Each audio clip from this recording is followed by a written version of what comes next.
ce conseil municipal, on parlera aussi du parc Chano.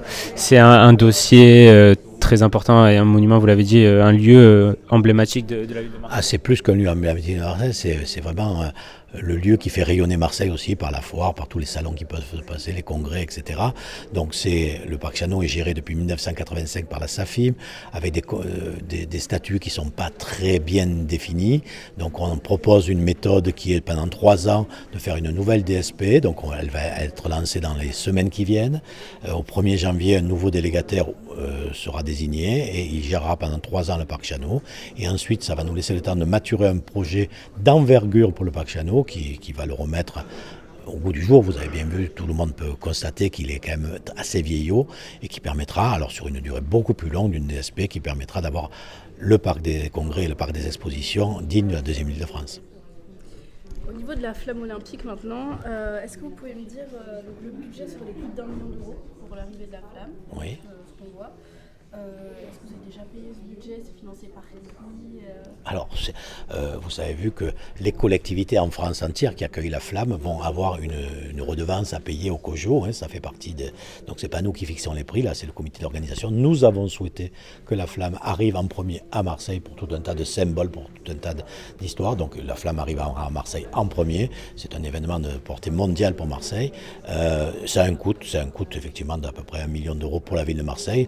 Le département, la métropole et la région y participent également.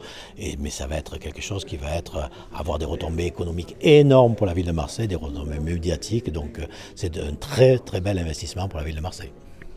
Et on pourrait avoir un peu plus d'infos sur la cérémonie d'ouverture, cette histoire de piste d'athlétisme sur l'eau.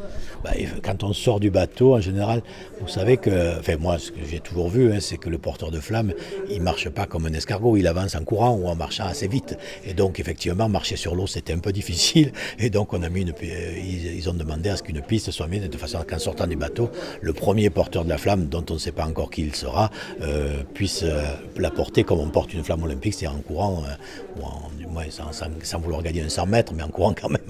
Voilà. Et je sais pas si tu as encore une question. Non, c'est moi. Dernière question, du coup, est-ce que ça en est où la halte aux soins d'addiction?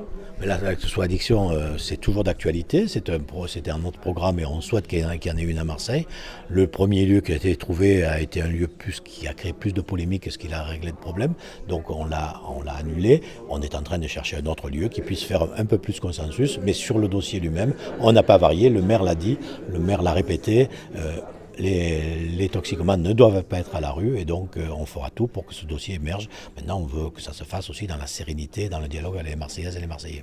Il n'y a aucun indice sur un nouveau lieu? Aucun indice pour l'instant à vous donner sur un nouveau lieu. On recherche, on discute avec le ministère, on discute avec la PHM, avec l'Agence régionale de santé. On n'est pas seul dans ce dossier-là et donc on cherche. Voilà. Un lieu mobile aussi avait été envisagé. Un lieu mobile, ça peut être une des solutions. Il faut que ça soit validé techniquement par le ministère, mais c'est des détails administratifs, je dirais. Mais ça peut être une solution.